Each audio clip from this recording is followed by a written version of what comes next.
Hello வணக்கம் நண்பர்களே, எல்லாரும் மகிழ்ச்சியா இருப்பீங்கன்னு நம்புறேன். அடுத்த ஒரு புதிய வீடியோக்கு நம்ம வந்துட்டோம். நீங்க எனக்கு பண்ண வேண்டியது ஒண்ணே ஒண்ணுதாங்க. சப்ஸ்கிரைப் பண்ணிக்கங்க. அதுக்கப்புறமா உங்களுடைய படிக்கக்கூடிய நண்பர்களுக்கு ஷேர் பண்ணி விட்டுருங்க. அப்புறம் கமெண்ட் பண்ணுங்க, லைக் பண்ணுங்க. நிறைய பேர் சப்ஸ்கிரிப்ஷன் பண்ணாமையே வீடியோ பார்க்குறீங்க.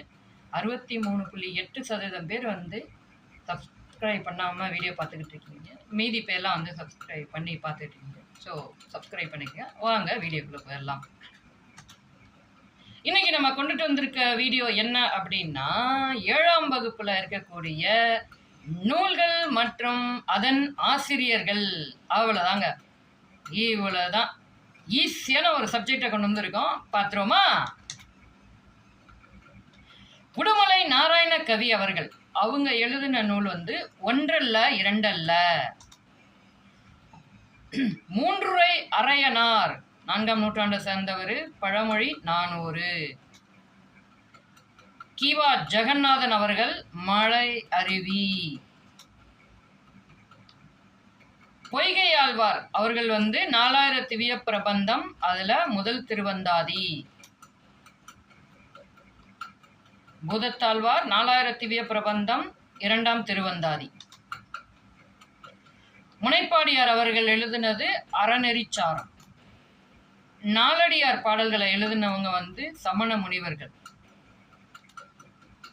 இயேசுகாவியம் அதை எழுதினவங்க கண்ணதாசன்.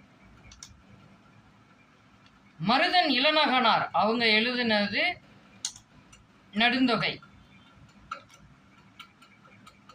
காவற்பெண்டு அவங்க ஒரே ஒரு பாடல் தான் பாடியிருக்காங்க, அதுவும் புறநானூற்றுல ஒரே ஒரு பாடல். வீரபாண்டிய கட்டபொம்மு பாடல் இதை எழுதினவங்க நா வானமாமலை. ராபி சேது பிள்ளை அவர்களோட நூல்கள் கொடுத்திருக்காங்க பாருங்க. ஆற்றங்கரையினிலே, கடற்கரையினிலே, தமிழ் விருந்து, தமிழக ஊரும் பேரும், வி அதுல மேடை பேச்சு, அதாவது 4வது.